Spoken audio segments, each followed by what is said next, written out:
시편 59편 말씀을 오늘 함께 나누겠습니다. 구약성경 시편 59편이고요. 저는 오늘 우리가 하나님을 의지하는 이유라는 제목으로 말씀을 나누려고 합니다. 우리가 하나님을 의지하는 이유, 시편 59편입니다. 이미 한번 읽었기 때문에 제가 따로 읽진 않겠고요. 제가 말씀을 전하면서 필요한 부분들 읽어가겠습니다.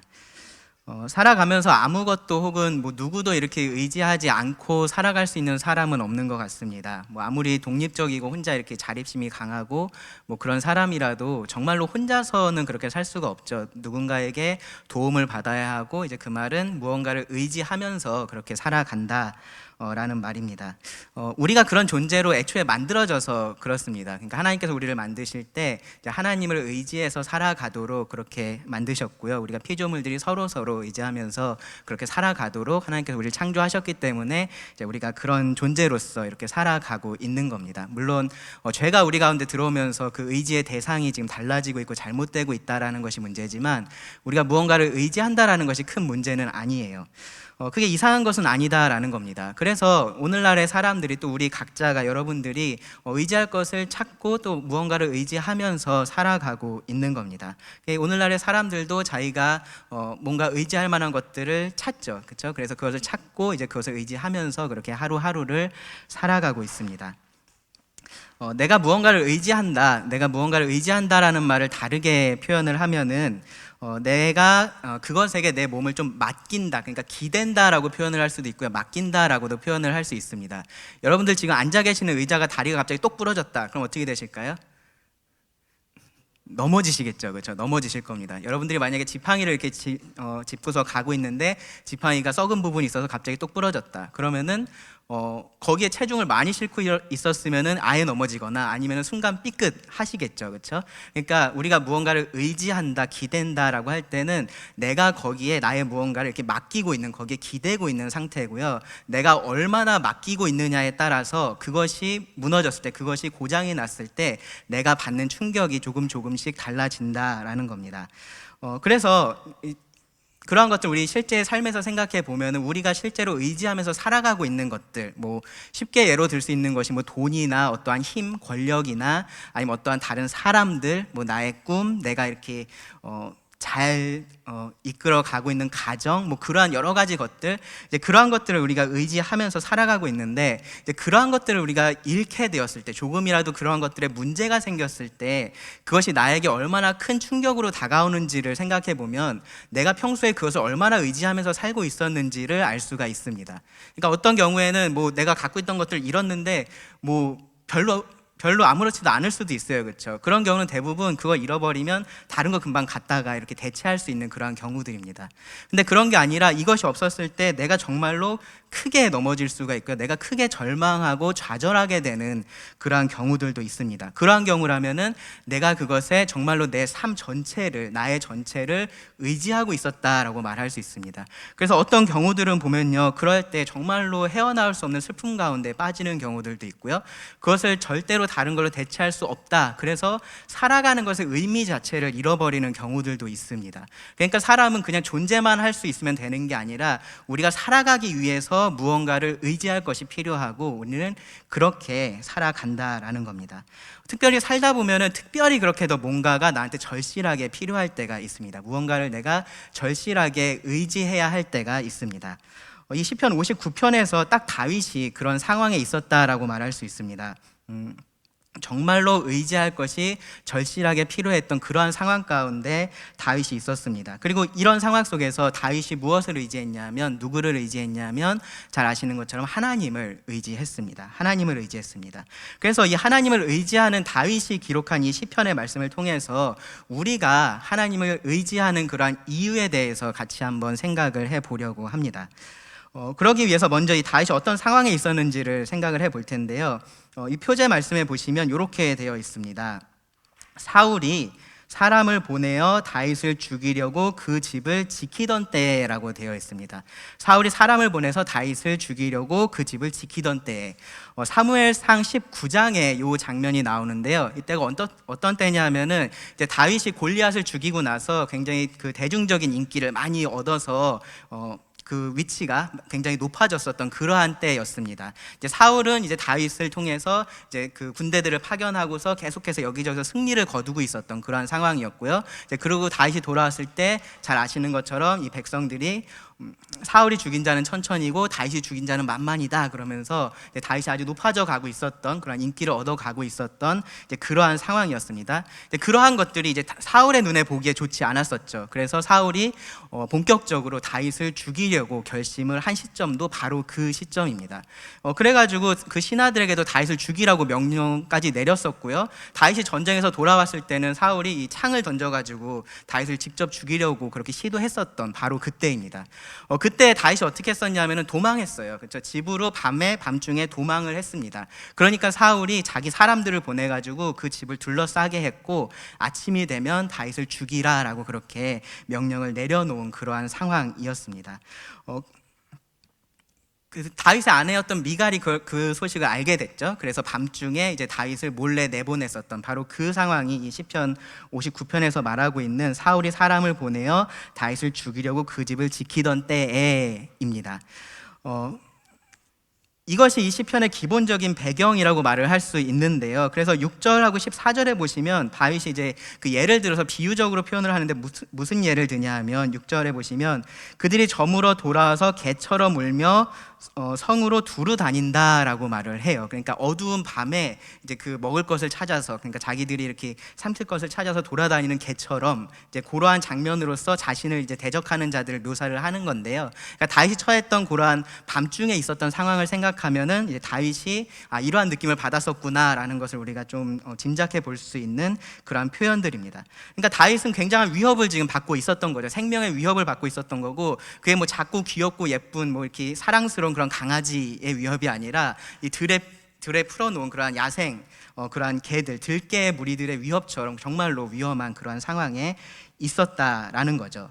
그래서 이 1절과 2절 말씀해 보시면 다윗이 이렇게 이제 자신을 이런 상황으로 몰아가고 있는 이런 자신의 생명을 찾는 사람들에 대해서 여러 가지 표현을 사용을 해요. 1절에 보시면 나의 하나님이여 나의 원수에게서 나를 건지시고 일어나 치려는 자에게서 나를 높이 드소서. 원수라는 것은 나에게 굉장히 적대적인 사람들, 그러니까 악의를 가지고 있는 그러한 사람들입니다. 그리고 일어나 치려는 자라는 표현은 이게 그냥 우발적으로 뭔가 이렇게 잘못해서 나를 공격하고 어떤 순간적으로 화가 나서 그렇게 하는 모습이 아니라, 그러니까 일어나서 계획을 세워서 나를 공격하려고 하는 그러한 사람들을 말합니다. 그래서 그 뒤에 3절 말씀에도 보시면 그들이 나의 생명을 해하려고 엎드려 기다리고 있다라고 표현을 하죠. 그러니까 그렇게 매복해 있다가 지금 다윗을 죽이려고 하는 그러한 상황이라고 말할 수 있고요. 4절에도 보시면 내가 허물이 없으나 그들이 달려와서 스스로 준비를 한다라고 말을 합니다. 그러니까 이 상황이 지금 그냥 우발적으로 그냥 어쩌다가 벌어진 상황이 아니라 이 다윗을 죽이려고 지금 찾아다니고 있는 이 대적들은 그렇게 체계적으로 잘 준비를 해서 다윗을 죽이려고 하고 있다라는 그런 표현인 거죠. 2절에는 보시면 이들에 대해서 이제 악을 행하는 자라고 말하고요. 그 다음에는 피 흘리기를 즐기는 자라고 말합니다. 이 두 표현 다 이런 것들을 지속적으로 이들이 계속해서 하고 있어서 이 사람들을 이러한 표현으로 딱 특징 지어서 말할 수 있는, 이 사람들은 악을 행하는 사람들이야. 이 사람들은 계속해서 피 흘리기를 좋아하는 사람들, 계속해서 피를 흘리는, 남의 피를 흘리는 그러한 사람들이야 라고 말할 수 있는 그런 사람들이었다라는 겁니다. 그러니까 이런 사람들이 다윗의 생명을 해하려고 지키고 있었던 거죠. 그를 계속해서 찾아다니고 있었다라는 겁니다. 근데 그래도 별로 다윗의 입장에서 크게 위협이 안 될 수도 있어요. 어떤 경우냐면은 이 사람들이 다윗보다 약하면 그렇죠. 다윗보다 별거 아닌 사람들이 다윗에게 막 그렇게 하려고 하고 있으면 아무런 위협이 되지 않았을 겁니다. 근데 이 사람들은 어떤 사람들이냐 하면 3절에는 보시면 그들이 나의 생명을 해하려고 엎드려 기다리고 강한 자들이 모여 나를 치려 한다라고 표현을 합니다. 그러니까 이 사람들이 얼마나 강한지는 모르겠지만 다윗이 봤을 때 나보다는 강한, 그러니까 그들과 나를 비교했을 때 나는 약한 사람이고 그들은 강한 사람들이고, 그리고 그러한 사람들이 지금 나를 찾아서 나를 죽이려고 하고 있는 그러한 상황이었다라는 겁니다. 특별히 다윗의 경우 우리가 이 상황을 알고 있으니까 누가 이렇게 하고 있죠? 사울이, 그렇죠? 한 나라의 왕이 지금 한 사람을, 한 개인을 잡아서 죽이려고 하고 있는, 그리고 다윗은 자기 편에 누구도 데리고 있지 않은 그러한 상황 가운데 있었습니다.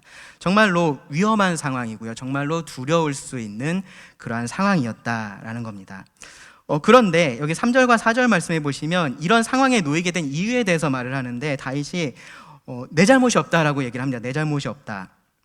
3절 중간쯤부터 보시면 여호와여 이는 나의 잘못으로 말미암음이 아니요 나의 죄로 말미암음도 아니로소이다. 내가 허물이 없으나 라고 말을 하죠. 3번이나 반복해서 내가 뭔가 잘못한 게 없다, 내가 죄를 지은 게 없다 라고 말을 합니다. 그러니까 이게 단순히 자기 변호를 위해서 나는 잘못한 거 하나도 없는데 쟤들이 지금 문제예요, 쟤들이 그냥 그러고 있는 거예요, 그런 식으로 아이들처럼 이야기를 하고 있는 게 아니라 지금 이 벌어지고 있는 이 심각한 이 위중한 상황 속에서 다윗은 자신을 돌아본 겁니다. 지금 나한테 어떠한 어려움이, 내가 무슨 잘못을 했을까? 내가 정말로 하나님 앞에서 어떠한 죄를 저질러서 이러한 일들이 하나님의 징계로서 나에게 오고 있는 건 아닐까? 이제 그러한 고민들을 아마 했었을 것 같습니다. 그러면서 아무리 생각을 해봐도 근데 그런 것들이 생각이 나지가 않습니다. 그러니까 나는 아무런 죄가 없어요, 저는 태어나서 지금까지 죄를 지은 적이 없어요, 당연히 그런 얘기가 아니고요. 지금 이러한 상황에 놓일, 누군가가 나의 생명을 찾아서 죽이려고 하는 이러한 상황에 놓일 만한 잘못을 그들에게 내가 한 적이 없다라는 말인 거죠. 그러니까 쉽게 말하면 하나님 앞에서 이런 죄를 지은 적이 없다가 아니라 그들 앞에서 내가 이러한 잘못을 한 적이 없다라고 그렇게 말을 하고 있는 겁니다. 만약에 그런 게 있었으면 최소한 이런 상황에 대해서 내가 이해라도 할 수 있겠죠. 그리고 그런 게 있었으면 혹시라도 내가 그러한 잘못을 그들 앞에 가서 인정을 하거나 한다면 이런 상황이 달라질 것에 대해서 일말의 기대감을 가질 수도 있겠죠. 근데 그러한 것도 없었다라는 겁니다. 다윗은 정말로 무고했었고요. 그러니까 정말로 억울했습니다. 우리가 잘 아는 것처럼, 우리가 사울에게 다윗이 어떻게 쫓겼는지 아는 것처럼 정말로 누가 봐도 그렇게 억울하다라고 말할 수 있는 그런 상황 가운데 다윗이 처해 있었습니다. 살면서 이런 경험을 혹시 해보신 적이 있으신가요? 누군가가 정말로 작심을 하고 나를 죽이려고 죽이려고 이런 경험은 정말로 없을 것 같고, 근데 어쨌든 나를 어떠한 위치에서 무너뜨리려고 한다거나 나를 정말로 깎아내리려고, 나의 평판을 망치거나 이 사회 가운데서 나를 매장시키려고 한다거나, 이러한 경험들을 살면서 저는 생각해보면 그러한 경험들을 해본 적은 없는 것 같아요. 그러니까 이렇게 정말로 극단적인, 다윗이 말하는 것 같은 이러한 상황을 경험하는 사람들이 아마 많지는 않을 겁니다. 그렇다고 해서 이 시편 59편의 말씀이 이 다윗이 경험한 것이 우리하고 전혀 상관이 없는 것은 아닌데요.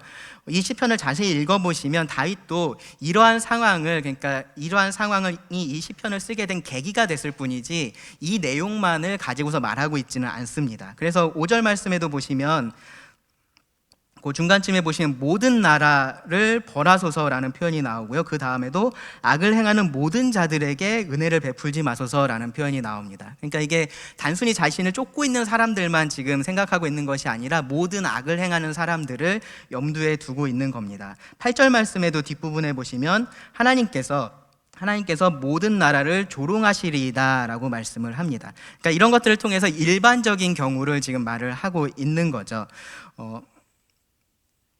이 시편에서 말하고 있는 상황은요, 부당하게 해를 당하고 있는 상황이다라고 쉽게 말할 수 있습니다. 그리고 그런 상황을 만들고 있는 사람들이 나보다 강한 사람들이어서 내가 어떻게 할 수가 없는 그러한 상황이다라고 말할 수 있습니다. 그래서 정말로 의지할 것이 필요한 그러한 절실한 상황입니다. 이런 상황이라면, 우리가 그런 상황이라면 당연히 의지할 것들을, 그러니까 평소에 의지하던 것들을 더 찾기도 하고요, 새로운 의지할 것들을 찾기도 합니다. 그러니까 내가 할 수 있는 것들이 없는 상황에서 내 몸과 마음을 맡길 만한 것들을 우리들이 찾는 거죠. 자연스럽게 그렇게 합니다. 다윗이 그의 생명을 찾고 있는, 그를 찾아서 죽이려고 하고 있는 이러한 사람들에게서 도망하면서 그가 찾은 그 의지할 것, 그 다윗의 피난처, 요새는 바로 하나님이셨습니다. 이 다윗이 하나님을 의지하면서 드린 기도가 바로 시편 59편이고요. 그리고 이 기도 속에서 우리는 다윗이 어떻게 하나님을 의지하는지, 그러니까 하나님을 의지하는 모습들을 좀 살펴볼 수가 있는데요. 3가지 모습들을 살펴볼 수가 있습니다. 그리고 그러한 모습들을 통해서 우리가 하나님을 왜 의지하는지, 우리가 하나님을 의지하는 이유에 대해서 생각을 해볼 수가 있습니다.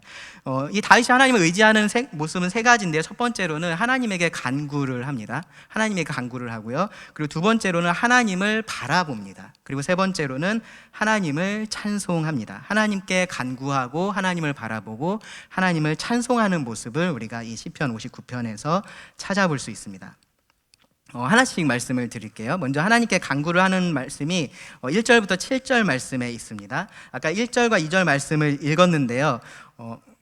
이 다윗이 그 원수들에게 대해서 다양한 표현들을 쓰는 것처럼 이 하나님에게 도움을 구하면서도 여러 가지 표현들을 사용을 합니다. 하나님에게 건져달라고 말하고요. 그리고 하나님에게 나를 높이 드소서라고 말하고요. 그리고 나를 건지시고 나를 구원하소서라고 하나님께 구하고 있습니다.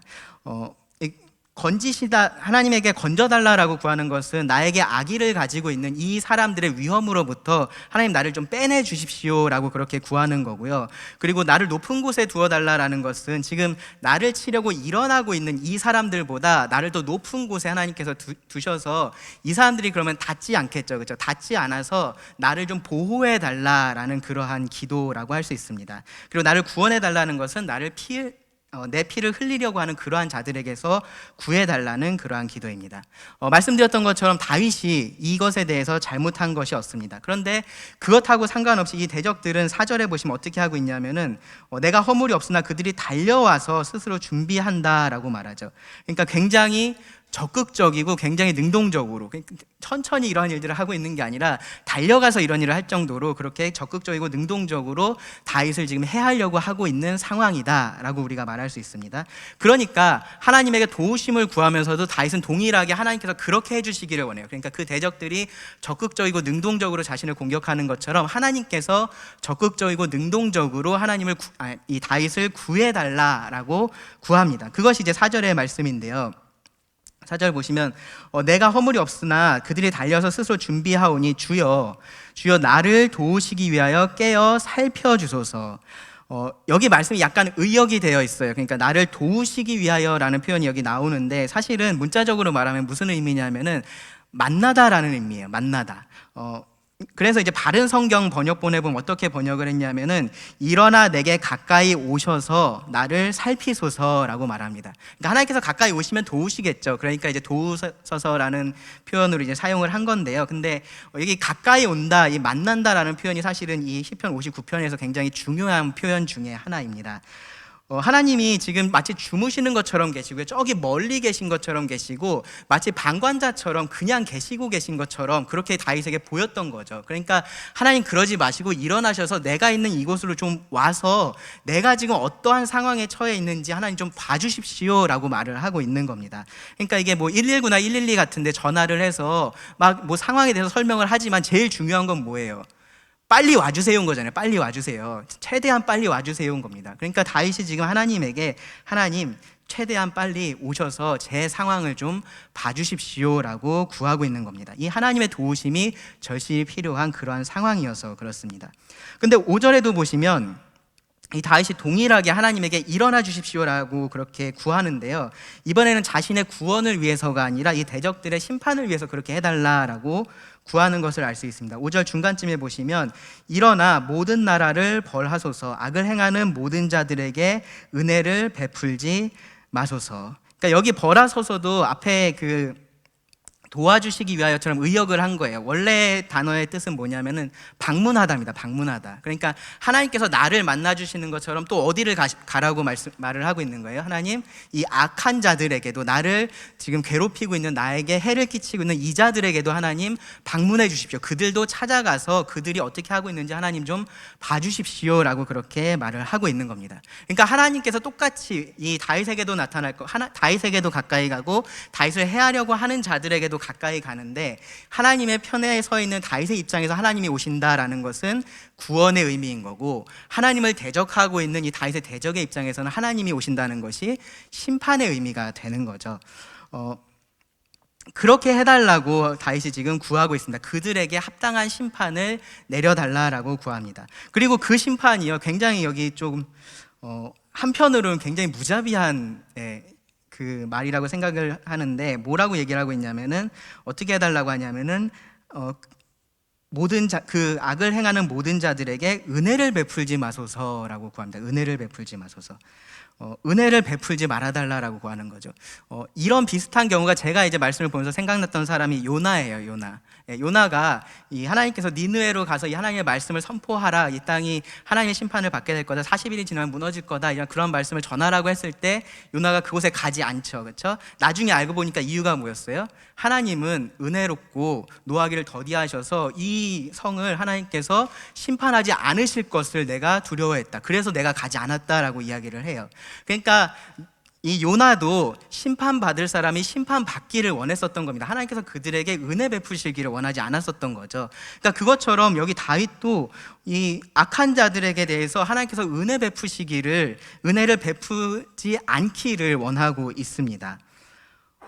이 다윗이 말하는 은혜라는 것은, 하나님께서 이들에게 내리실 은혜라는 것은 심판하지 않으시는 거죠. 혹은 그것을 연기하시는 거겠죠. 그렇죠? 그렇게 하지 말고 하나님 지금 심판을 내려주십시오라고 그렇게 구하는 겁니다.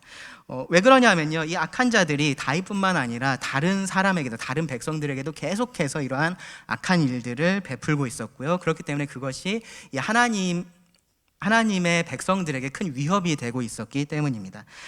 다윗이 이들에 대해서 비유한 것을 보면 조금은 그 마음을 우리가 이해할 수 있어요. 아까 6절 말씀을 잠깐 말씀을 드렸었는데 6절과 7절 말씀을 보시면 이렇게 표현을 하죠. 이들에 대해서요. 그들이 점으로 돌아와서 개처럼 울며 성으로 두루 다니고 그들의 입으로는 악을 토하며 그들의 입술에는 칼이 있어 이르기를 누가 들으리요 하나이다. 그리고 14절 말씀에도 비슷한 말씀이 있어요. 보시면 그들이 점으로 돌아와서 개처럼 울며 성으로 두루 다니게 하소서. 그들은 먹을 것을 찾아 유리하다가 배부름을 얻지 못하면 밤을 새우려니와. 그러니까 여기서 말하고 있는 가축이나 뭐 우리가 흔히 볼 수 있는 집안에서 키우는 그러한 개들이 아니라 아까 말씀드렸던 것처럼 야생의 그러한 개들입니다. 그래서 밤마다 이 성에 나타나서 길거리를 배회하면서 여기 운다라고 말하죠. 개가 운다라는 표현 잘 안 쓰는데, 그렇죠? 으르렁거린다라는, 개들이 으르렁거린다도 잘 쓰나요? 네. 하여튼 개들이 으르렁거리면서 이 먹을 것을 찾아서 그들이 씹을 것을 찾아서 다니고 있는 그러한 상황을 말하는 겁니다. 그렇게 자신들의 존재감을 드러낸다라는 거고요. 이것이 이제 이 악한 사람들에게 사용한 표현이기 때문에 그들이 삼킬 자들을 찾아서 다니는 그러한 모습을 말하고 있습니다. 15절 말씀에 보시면 이들에게 그러한 만족이 없다라는 것을 알 수 있습니다. 배가 부르지 않으면 계속해서 그렇게 한다라고 말합니다. 그러니까 악한 일들을 계속해서 행하는 겁니다. 그들의 입에서 악한 말들을 쏟아내는데요. 그 말에 대해서 다윗은 그 입술에 칼이 있다라고 표현을 해요. 그러니까 개들이 그 이빨을 가지고 먹잇감을 물어뜯고 찢는 것처럼 악한 자들이 그들의 말을 그들의 이빨처럼, 이 칼처럼, 날카로운 칼처럼 사용을 해서 그 약한 자들에게 상처를 입히고 그들을 고통스럽게 하고 결국은 그들을 파멸시키는 그러한 모습을 그리고 있는 겁니다. 그리고 12절 말씀해 보시면 이 사람들이 하는 말들에 대해서 또 다윗이 이런 말도 덧붙여요. 12절에 보시면 그들의 입술의 말은 곧 그들의 입의 죄라. 그들이 말하는 저주와 거짓말로 말미암아 그들이 그 교만한 중에서 사로잡히게 하소서. 여기 말씀해 보시면 그들의 입술의 말은 곧 그들의 입의 죄라라고 말해요. 무슨 말이에요? 이들이 하는 말들이 전부 다 죄악된 거다라는 말입니다. 그러니까 그렇게 말할 수 있을 정도로 이들이 악하다라는 거죠. 그들이 저주와 거짓의 말을 계속해서 쏟아냅니다. 왜 그렇게 할까요? 자신을 이롭게 하려고, 그리고 다른 사람들에게 해를 가하기 위해서 그렇게 하는 겁니다. 그리고 그것이 그들의 마음속에 있는 교만함의 결과입니다. 다시 7절 말씀으로 와서 보시면 이 7절 끝에 이런 말씀이 있습니다. 그들의 입술에는 칼이 있어 이르기를 누가 들으리요 하나이다. 누가 들으리요. 이들이 이러한 악한 일들을 계속해서 어둠 가운데서 하면서 이거 누가 듣겠냐라고 말을 하는 겁니다. 듣는 사람이 아무도 없다라는 거죠. 이게 누가 들으면 이런 거 하지 말아야지, 혹시 누가 들을까 무서운데, 그런 말이 아니라 아무도 들을 사람이 없고 들어도 상관없다라는 그러한 자신감의 표현입니다. 우리가 강한 자들이고 우리가 힘이 있기 때문에 누구도 우리가 하는 이러한 일들을 막을 수 없다라는 그러한 표현입니다. 교만해서 자신의 힘을 믿고 있는 것이고요, 자신이 원하는 악을 행합니다.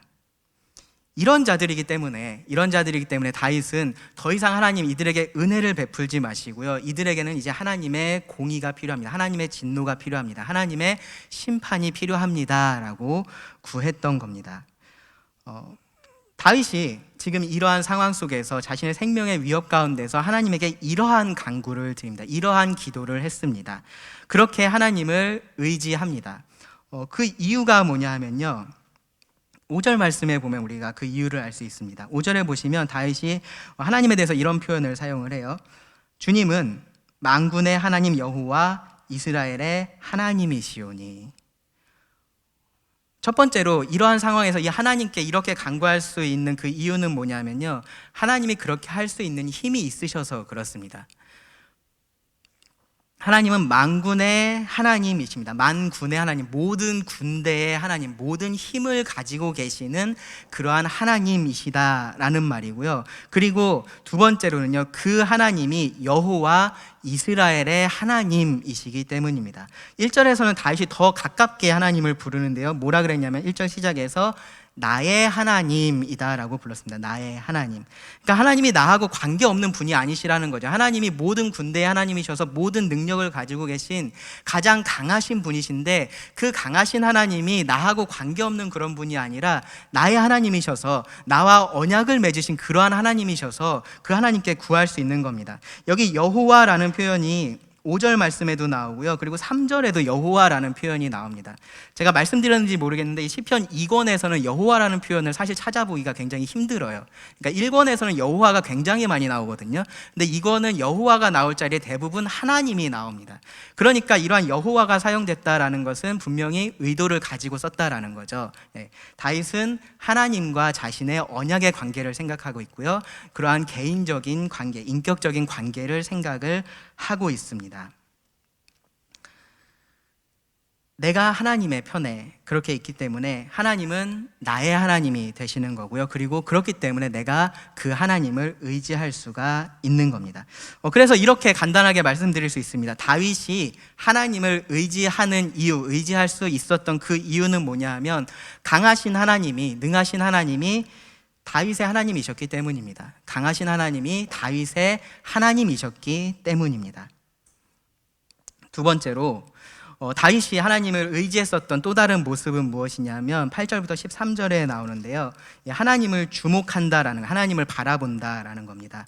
시편 59편의 말씀을 쭉 읽어보시면 처음에는 이 기도로 시작을 하는데 뒤쪽으로 갈수록 기도보다는 뭔가 확신으로 더 보이는 것을 알 수 있는데요, 이 악한 자들은 악을 행하면서 누가 이런 거 듣겠느냐라고 그렇게 약간 비아냥거렸잖아요. 그렇게 자신감 있게 말을 했는데, 다윗은 하나님께 무엇을 구했죠? 하나님, 일어나서 이 상황을 살펴주십시오라고 그렇게 구했었죠. 그리고 8절에서 이제 그 하나님께서 이러한 상황을 살피실 때 어떻게 하시는지를 말씀을 합니다. 8절에 보시면 여호와여, 주께서는 그들을 비웃으시며 모든 나라들을 조롱하시리이다. 이 강한 자들이, 스스로 강하다라고 생각하고 이 사회 속에서 힘을 가지고 있는 그러한 자들이 지금의 이 현실 속에서 약한 자들을 괴롭히고 고통스럽게 하면서 이거 아무도 우리를 건드릴 수 없어, 아무도 이것을 들을 수 없어, 들어도 아무 상관없어 라고 그렇게 생각하고 있는 그때에 그들보다 더 강하신 그 하나님은 이 모든 것들을 바라보시면서 그들을 비웃고 계시다라는 거죠. 그들이 하는 일들을 비웃고 계시고 그들을 우습게 그렇게 보실 수 있는 분이시다라는 겁니다. 다윗은 절대로 그렇게 할 수가 없었어요. 다윗은 약자였으니까요. 이들의 위협을 절대로 우습게 바라볼 수 없었습니다. 아무것도 아닌 것처럼 대수롭게 바라볼 수가 없었습니다. 그런데 하나님은 그렇게 할 수 있는 분이시고요, 그렇게 하신다라는 겁니다. 그들의 의지를 무너뜨릴 수 있는 분이 하나님이시고요, 그들의 계획을 수포로 돌릴 수 있는 분이 하나님이시기 때문입니다. 이 기도 가운데 이러한 것들을 생각한 다윗이 이제 이 기도를 확신으로 바꿉니다. 10절 말씀해 보시면 나의 하나님이 그의 인자하심으로 나를 영접하시며 하나님이 나의 원수가 보응받는 것을 내가 보게 하시리로다. 하나님께서 자신에게 자신을 만나달라고 이 다윗이 구했었고요, 그 원수들을 찾아가 달라고 다윗이 구했었죠. 그렇게 하실 것이다 라고 지금 여기서 확신을 하고 있습니다. 하나님께서 나를 만나 주실 거다. 근데 무엇으로 만나 주십니까? 하나님의 인자하심으로 나를 만나 주실 거다라고 확신을 하고요. 그리고 그 대적들에 대해서는 하나님께서 어떻게 찾아가십니까? 보응하시는 것으로, 심판하시는 그러한 하나님으로 찾아가실 것이다라고 확신을 하고 있습니다. 그러한 모습을 다윗이 보게 될 것이다 라고 확신을 합니다. 그래서 하나님 심판해 주십시오 라고 그렇게 말을 하질 않고요. 오히려 다윗은요, 하나님 심판하시는데 이런 식으로 심판해 주셨으면 좋겠어요. 그러한 말씀이 이제 이어집니다. 11절 말씀 보시면 이렇게 말씀을 해요. 그들을 죽이지 마옵소서. 나의 백성이 잊을까 하나이다. 우리 방패 되신 주여, 주의 능력으로 그들을 흩으시고 낮추소서. 그들의 입술의 말은 곧 그들의 입의 죄라. 그들이 말하는 저주와 거짓말로 말미암아 그들이 그 교만한 중에서 사로잡히게 하소서. 진노하심으로 소멸하시되 없어지기까지 소멸하사 하나님이 야곱 중에서 다스리심을 땅 끝까지 알게 하소서. 이 심판에 관한 말씀이 사실은 우리가 시편 읽다 보면 굉장히 자주 볼 수 있는 그러한 표현들이죠. 그러니까 여기 그 악인들을 흩트고 낮추시는 것들이나 그들을 소멸하는 거나 이런 것들 우리가 굉장히 자주 볼 수 있는 표현인데, 약간은 우리들한테 약간 낯선 표현이 하나가 있어요. 뭐냐면 처음 11절 첫 부분입니다. 뭐라고 되어 있습니까? 그들을 죽이지 마옵소서. 그들을 죽이지 마옵소서라고 다윗이 구합니다.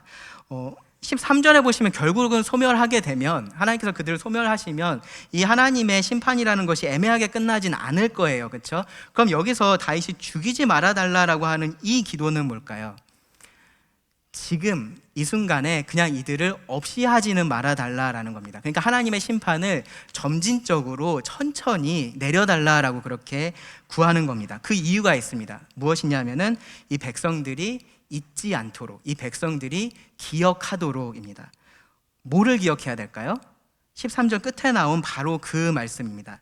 하나님이 야곱 중에서 다스리신다라는 것, 하나님께서 그들 가운데서 여전히 주권을 가지고 행하고 계시다라는 것을 이 온 백성이 알 수 있도록, 하나님 이거 그냥 아무도 모르게 그냥 심판하고서 끝내지 마시고 이것을 이 백성들이 볼 수 있도록 하여 주십시오. 그렇게 심판을 하여 주십시오라고 구하는 겁니다. 하나님의 주권적인 이 다스리심을 하나님의 백성들이 알고 그들을 통해서 온 세상에 이 하나님의 주권이, 하나님이 어떠한 분이신지가 선포되도록 그것을 구하고 있는 겁니다.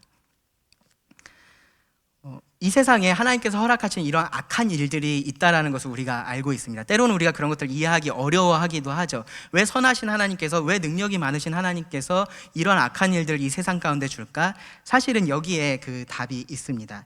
이런 것들을 통해서 우리는 하나님을 배울 수 있습니다. 하나님께서 이 땅에 악을 끝내신다, 악을 미워하신다라는 것을 배울 수가 있고요. 하나님께서 이 악한 자들을, 이 강한 것 같은 이 자들을 하나님께서 이기시고 하나님의 강함을 나타내신다라는 것을 우리가 알 수 있습니다.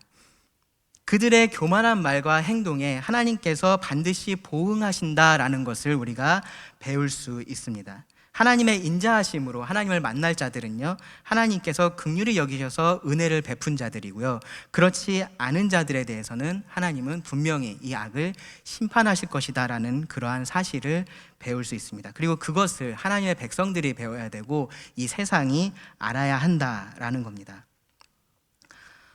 그래서 이 9절 말씀에 보시면 다윗이 이러한 다짐을 해요. 다윗은 내가 주를 바라리이다 라는 다짐을 합니다. 내가 주를 바라리이다. 그러니까 바란다라는 것은 하나님을 바라본다라는 겁니다. 그렇게 심판하시는 그 하나님을 다윗이 계속해서 주목하고 바라보겠다라고 말을 하는 겁니다. 정말로 약한, 이 세상 가운데서 약해 보이는 자신을 바라보지 않는다라는 말이고요, 이 세상 속에서 강해 보이는 이 대적들에 나의 눈을 두지 않겠다라는 말이고요, 더 강하신, 이 모든 것들을 주관하시는, 모든 것들을 심판하실 수 있는, 이 모든 악을 끝내실 수 있는 그 하나님을 바라보겠다라고 말하는 겁니다. 이것이 이제 다윗이 하나님을 의지했었던 두 번째 모습입니다. 어떻게 다윗이 이렇게 할 수 있었을까요? 이렇게 다윗이 하나님에 대한 확신 가운데서 하나님을 바라보는 것으로 하나님을 의지했었던 그러한 이유가 뭘까요? 이 9절 말씀의 전부를 읽어보면 우리가 그것을 알 수 있습니다. 하나님은 나의 요새이시니 그의 힘으로 말미암아 내가 주를 바라리이다. 하나님이 요새이십니다. 하나님이 힘이십니다. 하나님이 강한 자들을 비웃으실 수 있고요, 그리고 그들을 우습게 만들 수 있는 그러한 분이십니다. 진노하심으로 악한 자들을 소멸할 수 있는 분도 하나님이십니다. 모든 것을 다스리고 계시는 분이 하나님이십니다. 그리고 그 하나님이 다윗의 요새이시다라는 거죠. 그리고 10절 말씀에 보면은 또다시 다윗이 나의 하나님이다라는 표현을 사용을 합니다. 그래서 다윗이 확신 가운데 하나님을 바라보면서 하나님을 의지할 수 있었던 그 이유는 뭐냐면요, 강하신 하나님이 다윗의 하나님이셨기 때문입니다. 강하신 하나님이 다윗의 하나님이셨기 때문입니다. 세 번째로 하나님을 찬송하는 것으로서 하나님을 의지를 합니다. 다윗이 그렇게 하는데요. 14절부터 17절인데 14절 말씀을 보시면 이제 다윗이 다시 현실로 돌아온 것을 알 수 있어요. 그러니까 다윗이 하나님에 대해서 생각을 하면서 이제 미래로 갔었죠. 하나님께서 이러한 일들을 하실 거야, 이러한 일들을 하실 거야 하면서 그 하나님을 바라봐야겠다, 이제 그런 다짐을 했었는데, 그러면서 다시 현실로 돌아왔습니다. 그러니까 14절과 15절과 같은 현실이 보입니다. 여기 우리말 번역에는 이제 두루 다니게 하소서라고 하니까 뭔가 이렇게 요청하는 것처럼 되어 있는데, 사실은 앞에 6절 7절 말씀처럼 그냥 이 상황에 대해서 지금 관찰을 하고서 저수를 하고 있다라고 보는 것이 더 맞습니다. 그래서 14절과 15절 말씀은 앞에 말씀하고 사실은 동일한 현실을 말을 하고 있는 겁니다. 이 밤이 돼서 여기서 개로 표현된 이 악한 자들이 여전히 그들이 계속해서 두루 다니면서 삼킬 자들을 찾고 있고 으르렁거리면서 이 약한 자들을 괴롭히고 있는 그러한 상황을 이제 다윗이 다시 묘사를 하고 있는 겁니다. 그러한 똑같은 현실 가운데 있는데요. 그런데 다윗은 똑같은 현실 가운데 있지만 이 현실을 조금은 다르게 보고 있습니다. 하나님께 간구했고요, 하나님을 바라봤고요. 그렇게 하나님을 의지한 자가 이제는 이 현실을 조금은 다르게 바라보는 겁니다. 죄악을 행하는 자들은 여전히 그렇게 하고 있지만 다윗은 어떻게 하겠다라고 말을 하냐면은 노래하겠다라고 하고요, 하나님을 높이 부르겠다라고 하고 찬송하겠다라고 말합니다. 16절 17절인데요. 나는 주의 힘을 노래하며 아침에 주의 인자하심을 높이 부르오리니 주는 나의 요새이시며 나의 환난 날의 피난처이심이니이다. 나의 힘이시여 내가 주께 찬송하오리니 하나님은 나의 요새이시며 나를 긍휼히 여기시는 하나님이심이니이다. 여전히 환난 날인 건 맞습니다. 네, 여전히 하나님의 도움이 절실한 필요한 그런 상황인 것은 맞습니다. 여전히 이 다윗의 생명을 찾는 자들이 기세가 등등합니다. 그들이 약해지지 않았어요. 여전합니다. 하지만 이 상황에 대한 다윗의 반응은요, 이제는 노래로 바뀌었습니다. 왜 그렇게 됐냐면요, 현실에서 다윗이 힘들게 그의 눈을 들어서 하나님을 향했기 때문입니다. 하나님을 향해서 그가 간구의 기도를 드렸고요, 그리고 하나님을 계속해서 바라봤을 때 그에게 확신이 찾아왔습니다. 그리고 이 세상을 주관하시는 그 하나님에 대한 확신 가운데 지금의 이 현실을 보니까 이 현실이 처음하고는 좀 다르게 보일 수가 있는 겁니다. 나는 약한 자였고요, 이 악한 자들이 강한 자들이었습니다. 강한 자들은 나를 미워했고요, 나를 공격했고 내 피를 흘리고 내 생명을 취하려고 계속해서 그렇게 했었습니다. 그것 때문에 나는 힘들었었고 두려웠었고 절망했었습니다. 그 상황이 지금도 여전히 동일합니다. 여전히 나는 약한 자들인데요, 이 강한 자들보다 더 강하신, 사실은 무엇보다도 가장 강하신 하나님을 의지하는 사람이 되었습니다. 그리고 그러한 자로서 지금 이 현실을 바라보고 있습니다. 그 하나님께 피한 자로서, 그 하나님이라는 요새 가운데 있는 자로서 지금 이 현실을 바라보고 있습니다. 그분이 나를 긍휼히 여기신다라는 확신 가운데 지금 이 상황을 바라보고 있습니다. 여기 긍휼히 여기신다, 제가 시편에서 여러 차례 말씀드렸던 헤세드입니다. 헤세드, 하나님의 백성들을 향한 하나님의 변하지 않는 그 사랑을 하나님께서 나에게 계속해서 보여주고 계시는구나 라는 확신을 가진 사람으로서 지금 이 현실을 바라보니까 이 하나님을 의지할 수 있고요, 이 하나님을 노래할 수가 있게 된 겁니다. 다윗이 찬양으로 하나님을 의지할 수 있었던 이유, 하나님이 강하시기 때문이고요, 그리고 그 강하신 하나님이 다윗의 하나님이셨기 때문입니다. 과거에 이때에 이 다윗이 하나님을 의지할 수 있었던 이유가 사실은 오늘 우리가 하나님을 의지할 수 있는 이유와 같습니다. 우리가 하나님을 의지하고 있는 이유와 동일합니다. 강하신 하나님이 다윗의 하나님이셨던 것처럼 지금 강하신 하나님은 오늘 우리의 하나님이십니다. 여러분 살면서 정말로 살면서 딱 하나만 뭔가 의지하면서 살아가야 된다. 만약에 그러한 조건이 주어지면 우리는 무엇을 의지를 해야 될까요? 제일 강한 걸 의지해야겠죠. 그렇죠? 무엇도 꺾을 수 없는 가장 강한 것을 우리가 의지하면서 살아야 될 겁니다. 그 강한 것이 결코 변하지 않는 것을 우리가 의지하면서 살아야 될 겁니다. 그 강함을 악의가 아니라 선의를 가지고 사용하는 그러한 것을 우리가 의지를 해야 될 겁니다. 여러분 가만히 한번 생각해 보세요. 세상에 어떤 것이 그런 강함을 가지고 있을까요? 절대로 변하지 않는 가장 강한 그러한 모습을 세상에 어떤 것이 가지고 있을까요? 그런 강함을 가지고 있는 것들 중에 자신을 위해서가 아니라 나를 위해서 그 강함을 사용할 수 있는 것이 무엇이 있을까요? 여러분 무엇을 지금 의지하면서 살아가고 있는지 가만히 생각해 보시기 바랍니다. 제가 아까 처음에 우리가 무엇을 의지하고 있는지는 그것이 없어졌을 때 우리가 알 수 있다라고 말씀드렸는데 한번 생각해 보시기 바랍니다. 이러한 것들이 내가 지금 가지고 있는 이러한 것들 중에서 무언가가 없어졌을 때, 상실되었을 때, 내가 그것을 빼앗겼을 때 내가 어떠할 것 같은지, 정말로 그것 때문에 내가 삶을 살지 못할 것 같으면 내가 그것을 내 삶에서 가장 의지하고 있다라는 거죠. 내가 그것을 가장 믿고 그것을 따르고 있다라는 것에 대한 증거입니다. 그런데 그것이 하나님보다 강한지 여러분 한번 생각해 보시기 바랍니다. 그것이 하나님처럼 변하지 않는 것인지 여러분 한번 생각해 보시기 바랍니다. 그것이 하나님처럼 여러분에게 선을 베푸는지 한번 생각해 보시기 바랍니다. 절대로 그러한 것은 없습니다. 하나님보다 강한 것이 없고요. 하나님보다 선한 것이 없습니다. 하나님에게 모든 능력이 있기 때문에 그렇습니다. 그 하나님이 우리를 긍휼히 여기시고요. 우리에게 은혜를 베푸는 그러한 분이시기 때문에 그렇습니다.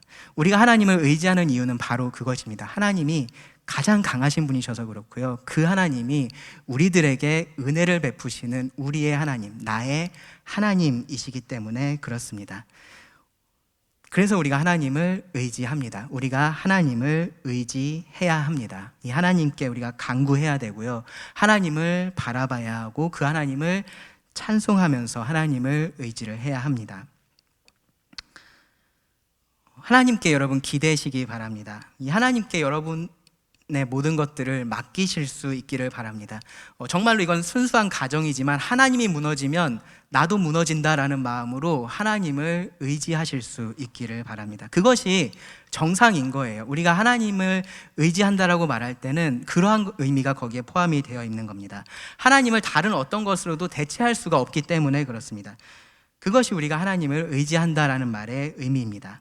우리가 그렇게 이 하나님의 능하심을, 그 하나님의 선하심을 의지하면서 우리가 그렇게 살아갈 때 우리 삶 가운데서 이 하나님을, 그러한 하나님을 경험할 수 있을 거고요.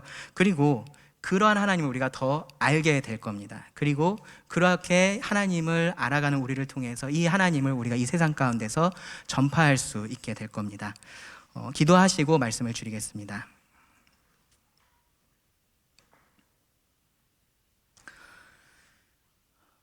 하나님도 이 시편의 말씀을 통해서 하나님을 의지한다는 것이 무엇인지 또 다시 한번 생각하게 하심에 감사를 드립니다. 우리가 믿고 의지하고 섬기고 있는 하나님이 정말로 강하신 분이시고 능하신 분이시고 선하신 분이심에 참 감사를 드립니다. 우리가 그 하나님을 믿고 하루하루 살아갈 때에 또 하나님께서 우리 삶 가운데 하나님을 나타내 주시기를 구합니다. 또 우리 삶을 통해서 나타나는 그 하나님의 모습을 이 세상 가운데서 사람들이 바라보고 하나님을 알게 되기를 원합니다. 우리가 때로는 이해할 수 없는 어려움 가운데 처하게 되고 또 그러할 때 어찌할지 모를 때가 있지만 또 이런 말씀들을 통해서 우리가 의지할 곳이 있고 우리가 기댈 곳이 있음을 기억하며 감사를 드립니다. 우리들의 선한 하나님이 되어주시고 능하신 하나님이 되어주심에 감사를 드립니다. 예수님의 이름으로 기도드립니다. 아멘.